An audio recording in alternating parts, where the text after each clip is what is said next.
Principal Watson. And Mr. Watson, I wonder if you could tell us a little bit about your personal philosophy on how discipline ties in with student learning. Okay. I think it absolutely ties in, obviously, with student learning, and it's when kids are in class and their routines and their expectations, the expectations of the room. I think that it's really important that teachers hold that really very close, and every student has an opportunity to learn in that room. And if the room's not functional, if there's not routines and boundaries and standards, students will have struggles learning. So I think it's our job, all of our jobs as educators, to make sure that that environment is as conducive to learning for all students. If that means removing a student or removing some students or getting that teacher some assistance to make that learning environment more beneficial for students, that's what we would do. When we're talking about discipline in a practical sense, or, and more importantly, classroom behavior, what are some of your thoughts about, teaching proper behavior standards and etiquette in the classroom and the classroom teacher's role?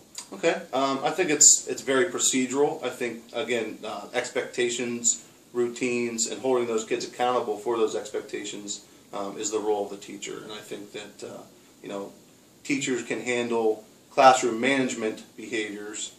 They have to do that very positively. They have to give students options and choices and hold those kids accountable from the beginning.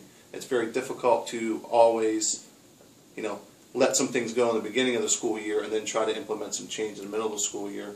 I think you'll find that doesn't meet with much success. So again, it's about setting those routines, setting those expectations, and holding those kids accountable from day one in order to set the tone in there and to have a smooth transition throughout the rest of the school year. How do you see the recent changes coming down from the State Department of Education? How do you feel like those sort of new guidelines are going to affect us down here at Patuxent High School? I don't think they'll affect us as much as people think. I think that students will still receive punishments. It's not like that there's students would do something that they would be in trouble for and they're not going to get a punishment for it. I think it also forces us to look at things a little bit differently, and we've always done that at Patuxent. We always take case by case.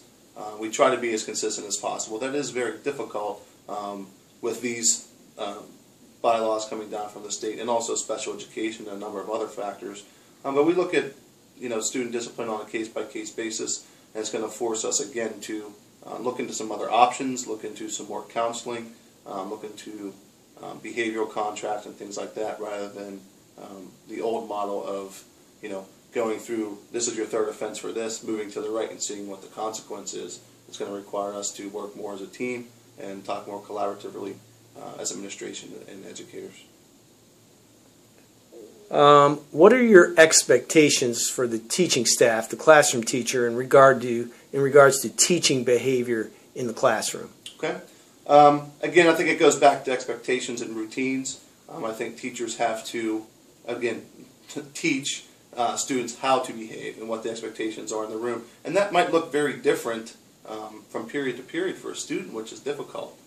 Some teachers are going to have expectations and routines that other teachers are not, and it is going to look very different for a student. So I think we have to take that into consideration, that they may be coming from one room to the next where the expectation is vastly different. But I think teachers have to establish what their routines are and what their expectations are, and again, hold those students accountable, all encompassing the overall arching discipline guidelines and the philosophy of the school.